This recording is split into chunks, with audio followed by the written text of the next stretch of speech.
Every single person is my enemy. Oh, the treachery. Every single person wants to be my enemy.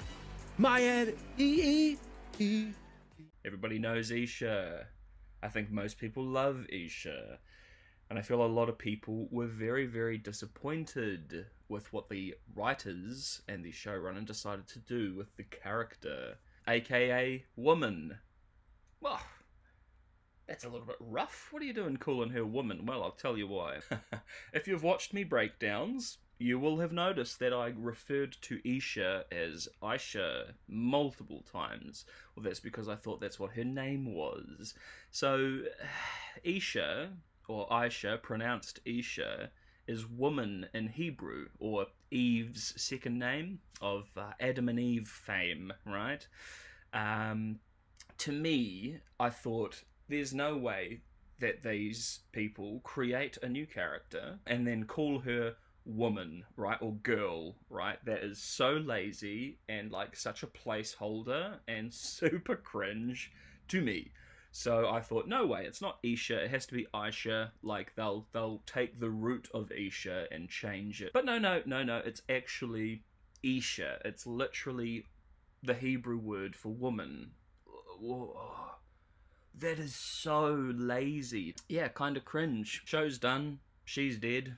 You know, we have no information on her at all, really. So, where's she from? Why can't she speak? Why is Isha or Isha's song in Mandarin? And why is her name in Hebrew? Like, there's these little things. I also put there, who cares? Me, I care, because Isha is such a great character, and I grew so attached to her so quickly, you know, kind of like I did with the kids in the first 3 episodes of Arcane. Isn't that like what you're trying to achieve with these characters? You want us to grow attached to them, you want something horrific to happen to them, and then that kind of changes the entire story moving forward. I thought that's kind of, you know, you achieved that with season 1, and you did that masterfully with season 1. And then you just throw this character in with some interesting elements going on, and then you just kill them, forget about them, and move right along. Absolutely insane to me. A huge waste of time, resource, energy. Just ridiculous. Absolutely ridiculous. I'm not saying that, you know, every character that is written or introduced has to have all these answers about them. Like, again, like, the 2 characters I said that were great are Singed and Rictus. Rictus especially, we have 0 information on, but he's fine. You know, we don't need it. Isha, on the other hand, I felt there were so many little things that were very, very interesting, but who cares? Me, I care, man. I care. She's cool. She's such a great little character. Whatever. Moving on. Good lord. Alright, so this I found kind of interesting as well, right? You know, if you change her eye colour and her nose is different. She could have been the sheriff's daughter from season 1. And that would have been an insane twist. Her new big sister and role model is actually the person that killed her father. Wow, that would have been cray-cray. I wasn't thinking that throughout the show. Obviously, as I put there, eye colour doesn't match, the nose is different. The only similarities is it's shortish hair, a young girl, and that is interested in Timo, right? Those are the only similarities. So I'm not saying that this is what it was, but it very much could have been if they wanted to.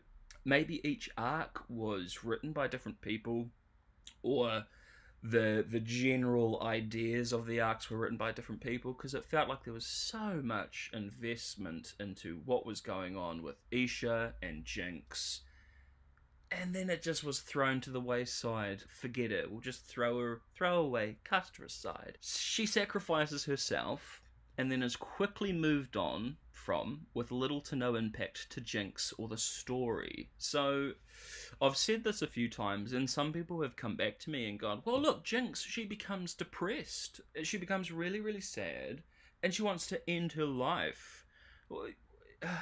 Yeah, she does. She does, for about 5 minutes, and then she has one conversation with Echo, who, remember, in this universe, last time they saw each other, they were trying to kill each other. Jinx literally blew him up, and they were in a fight to the death, and she has one conversation with this guy, and then she's fine. Not only is she fine, she's willing to go and save Piltover and save Vi and do all of these things that a totally sane individual would do, right?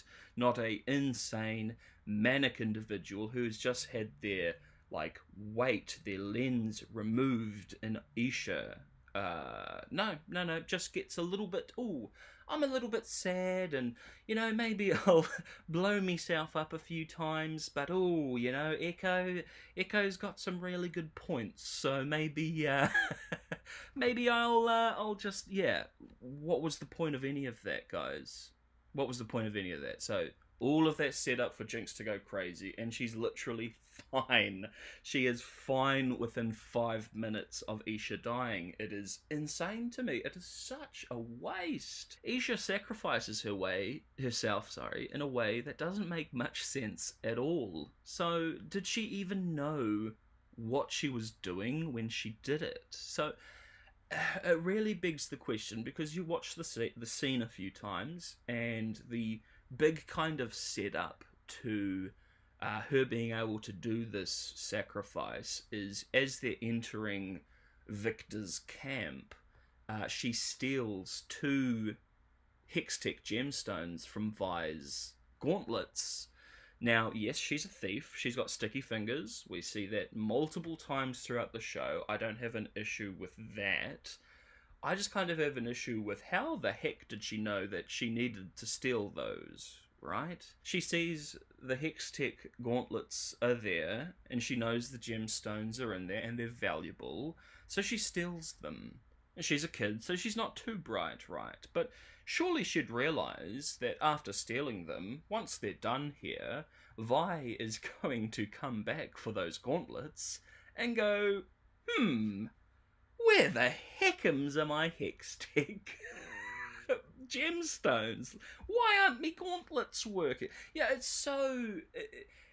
Obviously, Isha only does it because she needs them for the scene coming up, which is bad. That's bad writing. There is no actual reason for her to do that. Does she know? Like, has Jinx told her that, you know, if you put too many of these crystals together, they have a really bad reaction? Like, Jinx doesn't seem the type to just have this chit-chat conversation about what happened when she was a child to her adoptive father when she was trying to save them and accidentally blew everybody up. Like, maybe she joked about it, and maybe Isha picked up on that. But do bear in mind, this relationship they've had has literally only been a few months max, yeah? Maximum. Yeah, so she steals the gemstones, she shoves them into her gun, into Jinx's gun, and then she fires it into the air.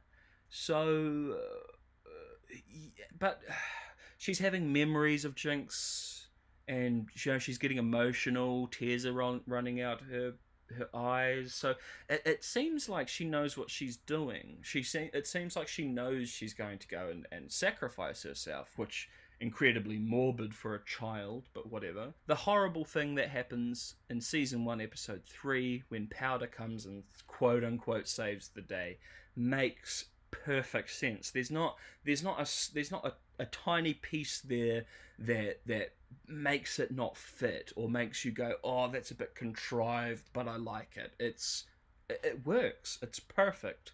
Whereas this, the moment happens, it's emotional and sad, and then you watch it again and you think about it for 2 seconds and you think, oh, wait, no, this actually makes no sense at all. How does she know that this is going to happen?